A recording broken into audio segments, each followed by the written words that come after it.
Let's give this a go. Put a big red box around this, or orange box if that's the color you happen to have.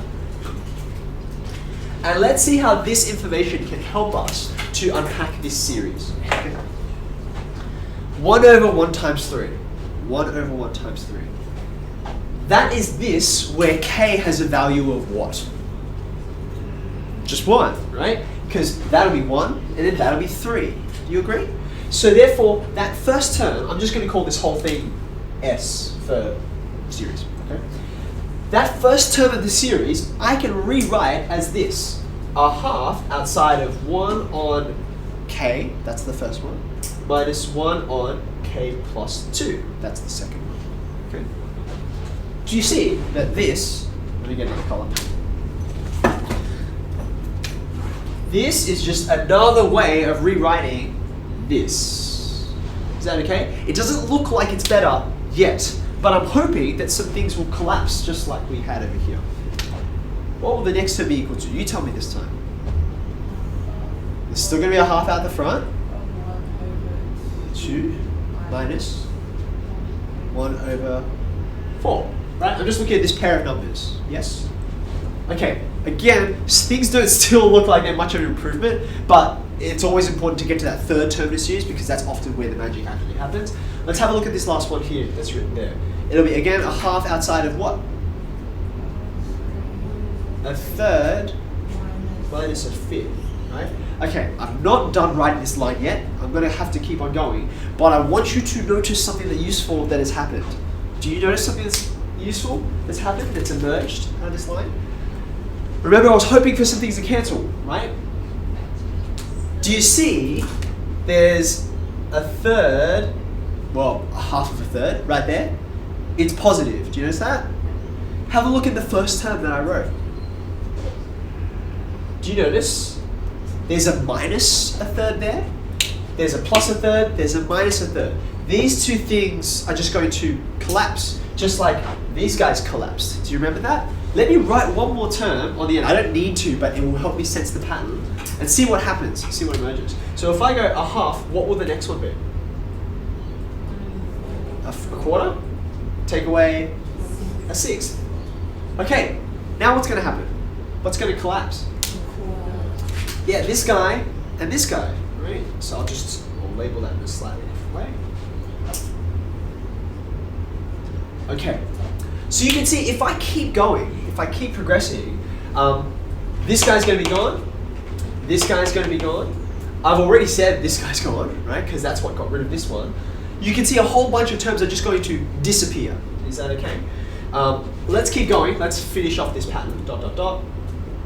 Now, for reasons that I hope become clear shortly, rather than going straight to the last term, I'm going to write the second last term as well. So I'm going to go 1 over k minus 1, k plus 1. And then here's the very last one. Just before we move on, do you see where I got this from? Do you see how I realized that to go forward, you add 1 to each of the factors? So therefore, to go backwards, I subtracted 1 from each of these factors. Is that okay? All right. So, what are we going to get left with? Okay. The first thing I noticed, whoops, I'm missing something. Sorry. That's a half. And oh no, I want to write it as separate things. I wrote it as one before. I want to write it as pairs of things. So this is going to be what? A half outside of 1 over, what did I just say? K minus 1 and K plus 1. That's what I want. And a half outside of 1 on K, 1 on K plus 2. Yep. So I'm trying to use this. All right. So I noticed two things. Number one, everything has been multiplied by a half. That's silly. Why do I have to write a half, an indeterminate number of times? I'm just going to write it once, all the way out the front. Okay? So now I don't need to write those anymore. How many terms are left behind after all this cancelling happens? See this 1 over 1? Does it ever cancel with anything? The answer is no, because to advance, right, the numbers just keep getting bigger, and so nothing will overlap with this 1 over 1. So that's okay. I'll write that guy. What happened to this guy?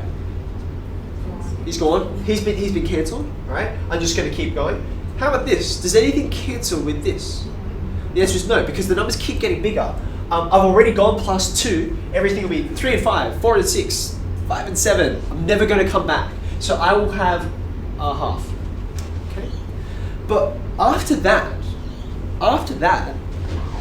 this quarter I've already identified will cancel. This a third, you've already told me will cancel with that. I have every reason to conclude this a fifth will cancel with this next term I haven't written here. Everything is cancelling. These are all vanishing away. Right?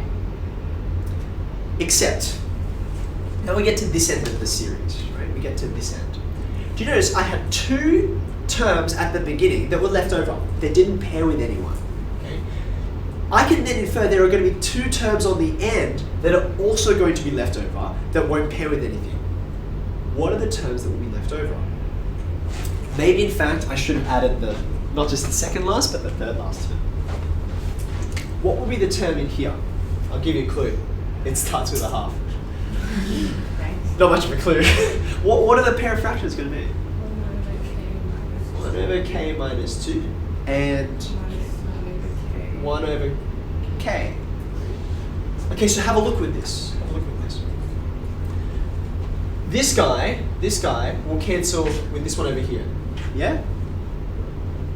This guy presumably would have been cancelled by some earlier term. Does that make sense? Just like this 1/4 was cancelled by an earlier term, two steps ago. So it should also be gone. Okay. So therefore, when you have a look, how many of these terms are going to be left behind? This one was cancelled, right? This one was cancelled. This one should have been cancelled as well, right? Because it should have been cancelled by 2 terms ago. So this one should be gone too. Okay. But what you get left with is this guy and this guy. Why? Why is it those 2 that get left behind? The sequence is ended. This 1/3 is counterparted, is paired up with something 2 terms in front. So you've got to go 2 terms ahead to cancel that guy out. Well, see this guy here? He'd have to get cancelled by this guy, which isn't part of the series, right? And in the same way, this one would have to be cancelled out by that guy, which is also not part of the series. Does that make sense? So the 2 at the beginning have their counterpart with the 2 at the end. So what are they? 1 over k plus 1 and 1 over k plus 2. Okay? So in problem solving, which I said to you was it's sort of the main thing that this whole course is about back from the first week. We're trying to apply knowledge in an unfamiliar context, an unrehearsed context. We don't like doing that, right? Because it's like, I would like a pattern, I know a formula for this, and then off I go, okay? But we're still using somewhat the same skill, right? Like, think about the things that we've done so far. Adding fractions, we can do that. Trying to find a way that we can decompose this so that we do this cancelling thing that we've identified before. It's just a different kind of cancelling. So then you get to this. You can simplify this out. Remember, you don't know what k is, so therefore you never have to put in a value for k. You never have to substitute anything in. They just want you to simplify this. I guess put it all into one fraction. I suppose we could say, what's this going to be? 1 over 2. What will be the common denominator here? It's going to be a bit gross, but that's okay. You're going to have 2k plus 1, k plus 2.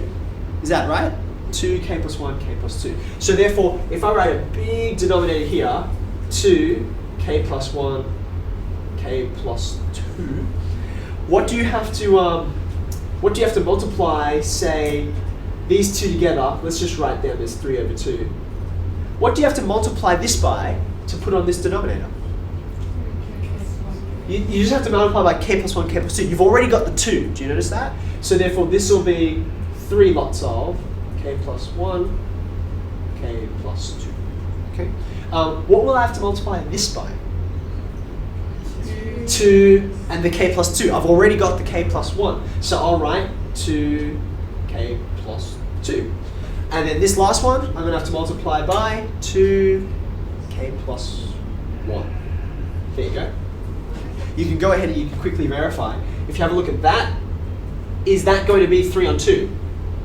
And of course it is, because the k plus 1, k plus 2 cancels. What about this one in here? Is that going to be 1 over k plus 1?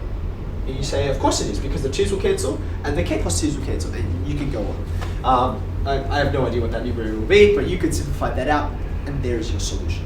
Okay. So can we just step back one more time? What did we do? What was I able to help you with that maybe you couldn't do yourself? I wasn't sure what kind of series this was going to be. I still don't know what kind of series it is, it has no name. But I thought, okay, I'm going to dissect, I'm going to look at each term individually, because if I can work out something about one term, then that will apply to every single term. So I got to this.